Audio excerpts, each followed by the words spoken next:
আজ আমি আমার নিজের হাতে নিজের ছেলেকে খুন করেছি। যে ছুরিটা দিয়ে খুন করেছি সে রক্তাক্ত ছুরিটা পড়ে আছে ফ্লোরে। সামনে প্রাণপ্রিয় কলিজার টুকরা ছেলের রক্তাক্ত নিহত দেহটা পড়ে আছে। এমন পরিস্থিতি এসে যে কোনোদিনও দাঁড়াতে হবে কল্পনাও করিনি আমি। গলা শুকিয়ে কাঠ হয়ে গেছে। আমি কিভাবে পারলাম সেই ছোট থেকে আদর যত্নে গড়ে তোলা ছেলেটাকে নিজের হাতে এই সুন্দর পৃথিবী থেকে সরিয়ে দিতে? ছলছল নয়নে তাকিয়ে আছি ছেলের রক্তাক্ত নিথর দেহের দিকে। এমন সময় আমার একমাত্র নাতি নীরব রুমে এসে আমার পাশে বসে বলল, দিদা তুমি এভাবে বসে আছো কেন? আর আব্বু এভাবে শুয়ে আছে কেন? তার বুক থেকে তো রক্ত পড়ছে। নীরবের কোনো কথার উত্তর না দিয়ে হাউমাউ করে মুখে হাত দিয়ে কান্না শুরু করলাম। আমার কান্না দেখে আমার গলা ধরে নীরব মুখটা ছোট করে কাঁদো কাঁদো কণ্ঠে বলল, দিদা তুমি কান্না করছো কেন? কি হয়েছে তোমার? কে বকেছে তোমায়? আমি বুঝতে পারলাম দরজার সামনে বাহিরে অনেক লোক ভিড় করেছে। তারা কানাকানি করছে। মুহূর্তের মধ্যে খবরটা চারপাশে ছড়িয়ে পড়েছে। এমন সময় আমার স্বামী আসিফ শিকদার বাসার সামনে থাকা মানুষের জটলাকে ভেদ করে বাসার ভেতরে প্রবেশ করলো। দৌড়ে আমার কাছে এসে হাউমাউ করে কান্না করতে লাগলো, তুমি এটা কি করেছো? তুমি আমাদের একটা মাত্র ছেলে মনিরকে খুন করেছো। আমি বললাম, তুমি নীরবকে নিয়ে রুমের ভেতরে যাও। নীরবের সামনে এসব কথা বলো না। পুলিশকে কি খবর দিয়েছো? পুলিশ কি আর এখন আসবে? আমাকে হয়তো খবর দিতে হবে না। এতক্ষণে মনে হয় থানা পুলিশ জেনে গেছে। জানুক, পুলিশকে আসতে দাও বলেই উঠে দাঁড়ালাম। ওয়াশরুমের দিকে চলে গেলাম। আমার স্বামী তখন নীরবকে ধরে কান্না করছে। আমি ওয়াশরুম থেকে হাতে লেগে থাকা রক্ত পরিষ্কার করে বের হতেই একজন পুলিশ অফিসার এসে আমাকে বলল, ইউ আর আন্ডার অ্যারেস্ট। আমি বললাম, চলুন আমাকে থানায় নিয়ে চলুন। অফিসার একটু অবাক হয়ে আমার পা থেকে মাথা পর্যন্ত তাকিয়ে বলল, আপনি কি মনিরের সৎ মা? না, মনিরের আপন মা। আপনার গর্ভের সন্তানকে আপনি কিভাবে খুন করলেন? আমি মানুষরূপী একটা অমানুষকে খুন করেছি। আজ যদি ওর স্থানে অন্য কেউ থাকতো তাকেও আজ আমি খুন করতাম। কিন্তু আপনি খুন করলেন কেন সেটাই তো মাথায় ধরে না। বললাম না ও একটা অমানুষ, তাই ওকে আমি খুন করেছি। কি এমন অপরাধ করেছিল যে নিজের সন্তানকে আপনি নিজের হাতেই খুন করলেন? ওর সন্তানকে খুন করেছে, আমি আমার সন্তানকে খুন করেছি। বুঝলাম না, একটু খুলে বলবেন? শুনতে চান? তাহলে শুনুন। আমি পুলিশ অফিসারের কাছে আসল ঘটনা বলতে লাগলাম। ওর স্ত্রী রেখা 6 মাসের গর্ভবতী। এই মুহূর্তে ওর স্ত্রীর প্রতি কোনো খেয়াল না রেখে উল্টো সে পরকীয়ায় মেতেছে। এই নিয়ে প্রায় সংসারে অশান্তি সৃষ্টি হতো। গতকাল রাতে তেমনি দুজনের মধ্যে ঝগড়া বেড়ে যায়। তারপর মদ খেয়ে মাতাল হয়ে প্রতিদিন বাসায় ফিরবে। বাসায় ফিরে আবার তোমার প্রেমিকার সাথে রাতভর কথা বলবে। আমিও একটা অসুস্থ মানুষ। আমার দিকে তুমি একটাবারও খেয়াল করো না, তাকিয়ে দেখো না কখনো। জানতে চাওনি আমার কেমন অবস্থা, আমার কেমন লাগছে। তো এখন কি হবে? তোর মতো তুই থাকবি, আমার মতো আমি? তোকে তো আগেও বলেছি তোকে আমার এখন ভালো লাগে না। মনির, তুমি ভুলে যাচ্ছ আমি 6 মাসের গর্ভবতী। আমি তোমার সন্তানের মা। আমি সবকিছু ভুলে যেতে চাই। আমি আবার সিনথিয়াকে নিয়ে সংসার পাততে চাই। সিনথিয়া আমার হার্ট, সিনথিয়া আমার কলিজা। ছি মনির, তোমার কি লজ্জা হয় না? তুমি স্ত্রীর সামনে অন্য একটা মেয়ের নামে এভাবে উচ্চারণ করতে পারলে? আমি সব পারি, তোকে এই মুহূর্তে বাসা থেকে বের করে দিতেও পারি। মনির, তুমি তো এমন ছিলে না।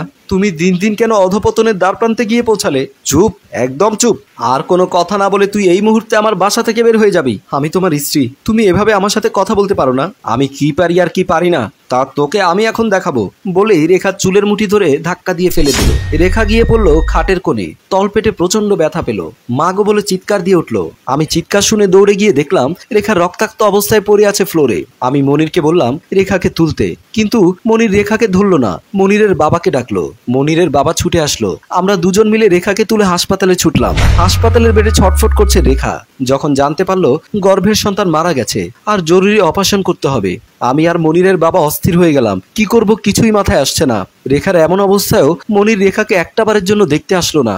আমি মনিরের বাবাকে হাসপাতালে রেখে বাড়ির দিকে রওনা দিলাম, কারণ রেখার কিছু কাপড় নিতে। বাসার ভেতরে ঢুকতে টের পেলাম ড্রয়িং রুমে মেয়ে মানুষের হাসি। আমি কিছুটা অবাক হলাম। এই সময় আমাদের বাসায় মেয়ে মানুষ আসলো কোত্থেকে? ড্রয়িং রুমের দিকে পা বাড়ালাম। ড্রয়িং রুমের ভেতরে ঢুকতেই আমার চোখ যেন কপালে উঠলো। এক সুন্দরী মেয়ে মনিরকে ফলের ঝুড়ি থেকে আঙুরের থোকা নিয়ে মনিরকে খাইয়ে দিচ্ছে আর হাসাহাসি করছে। আমি সোফার পাশে গিয়ে হুঙ্কার ছেড়ে বললাম, মনির এই সমস্ত কি? মনির আর মেয়েটি হাসতে হাসতে দাঁড়িয়ে মনির বলল, আম্মা তোমার সাথে পরিচয় করিয়ে দেই, ওর নাম সিনথিয়া, ও তোমার বৌমা। মুখ সামলে কথা বল মনির। হাসপাতালের বেডে রক্তাক্ত অবস্থায় ছটফট করছে তোর স্ত্রী রেখা। তোর আঘাতে পেটের সন্তানটা নষ্ট হয়ে গেছে। একটা বারের জন্য তুই দেখতে যাসনি, বাসায় অন্য মেয়ে মানুষ নিয়ে এসে ফুর্তি করছিস। আম্মা তুমি এভাবে রেগে যাচ্ছ কেন? কে বাঁচলো আর কে মৃত্যু অবস্থায় আছে এটা দেখার সময় আমার নেই। আমি এখন সিনথিয়াকে নিয়ে ভাবছি ওকে আমি বিয়ে করব, সংসার করব।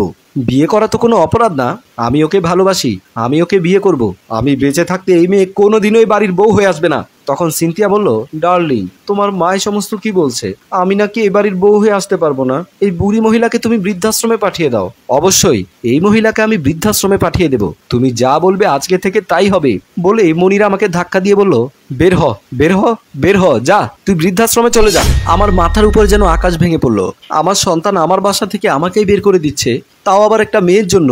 একটা ভালো একটা স্ত্রী রেখে এরকম উশৃঙ্খল পোশাকের একটা মেয়ের জন্য ও আমাকে ধাক্কা দিল। ভাবতে ভাবতে আমি হিতাহিত জ্ঞান হারিয়ে ফেললাম। ফলের ঝুড়িতে থাকা ছুরিটি নিয়ে একের পর এক আঘাত করতে থাকলাম নিজের সন্তানের বুকের উপরে। মনির মুহূর্তের মধ্যে লুটিয়ে পড়ল, ছটফট করতে করতে মারা গেল। সিনথিয়া দৌড়ে পালিয়ে গেল। আমি হয়ে গেলাম সন্তান হত্যার দায়ী খুনি। কথাগুলো বলতে বলতে নিজেকে আর সামলাতে পারলাম না, হাউমাউ করে কান্না শুরু করলাম। আমি বুঝতে পেরেছি আপনার মনের অবস্থা, আর আপনি কেন আপনার নিজের সন্তানকে খুন করেছেন।